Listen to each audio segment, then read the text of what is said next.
Hi friends, welcome back to my channel Devaras entertainment blogs. ఇది వచ్చేసి మా తోటికోడలు వాళ్ళ అమ్మాయి అండి. మా అమ్మాయిది ఆమ్, ఆ, పసుపు కొట్టాము. అది ఈవినింగ్ వచ్చింది ముహూర్తం. ఈవినింగ్ ఇచ్చారు పంతులు గారు, ఈవినింగ్ చేసుకోమన్నారంట పలానా టైంలో. సో ఆ టైంలో మేము రెడీ అయ్యాము. ఇది వచ్చేసి నేను ఆ రోలు క్లీన్ చేసి రోకలికి రోడ్డుకి పసుపు రాసి బొట్లో పెట్టే పనిలో ఉన్నాను.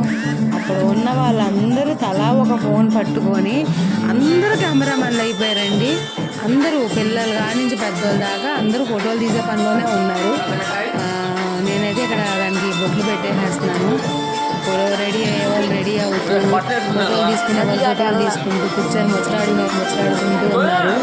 నేనైతే ఇక్కడ తోరణాలు కూడా కట్టేశానండి. రోకలకి రోల్కి తోరణాలు కడతారు కదా, అది కట్టేసాను. ఫైనల్గా దాన్ని రెడీ చేసేసిన తర్వాత మా అమ్మాయి కూడా రెడీ అయిపోయిందండి. తినేనండి ఇప్పుడు పెళ్లి కూతురు కీర్తన, మేము గుగ్లీ అంటాము తనని. తను రెడీ అయిపోయింది, వచ్చేసింది. తర్వాత తాంబూలాలన్నీ కూడా సర్దేశాము. 9 మందిని తాంబూలాలకి కూడా పిలిచామండి. ఆ టైం లేట్ నైట్ కానీ వచ్చారు పాపం. ఇంకా నేనైతే హడావుడిగా పసుపు కుంకుమని అక్షింతలని దీపం అని గబగబా నేను కాళ్ళకి ఇక్కడ నేను పెట్టుకొని మా ఆడబడిచికి రాశాను. మిగిలిన వచ్చే వాళ్ళందరినీ తనని రాయమని చెప్పి నేను ఇటు వచ్చేసాను. ఇంకా పాపం తను అక్కడ కూర్చొని వాళ్ళందరికీ రాసింది.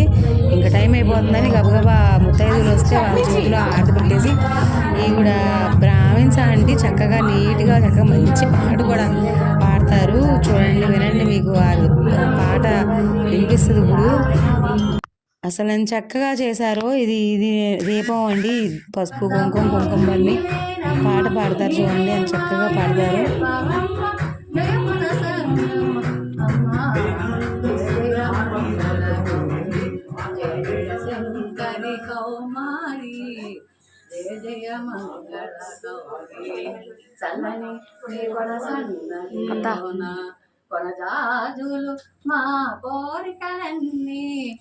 మా ఎవరికి రావండి పాటలు, ఆవిడ పాడారు. తర్వాత అందరూ పాపకి హారతిచ్చి మేము పసుపు కొట్టాము. ఏదో దంచాలి కదా, దంచామన్నమాట. తను మా తోటికోడలు, పెద్ద తోటికోడలు, మా ఆడపడుచు, నేను అందరం హారతి ఇచ్చాం. ఇక్కడ తిని చేసే పని ఏంటంటే, మేమందరం మా పనిలో ఉంటే ఏం తెయ్యాలో తొయ్యక తను అలా బొమ్మతో ఆడుకుంటా ఉన్నాడు. మా అబ్బాయి వాళ్ళ అన్నయ్య అనమాట. ఇంకా ఆ తర్వాత తాంబూలాలు ఇచ్చేసిన తర్వాత ఇంకా యాజ్ యూజువల్ ఏ ఫంక్షన్ అయినా ఫోటో సెక్షన్ కంపల్సరీ ఉంటుంది. సో ఇదంతా మా ఫోటో సెక్షన్ అనమాట.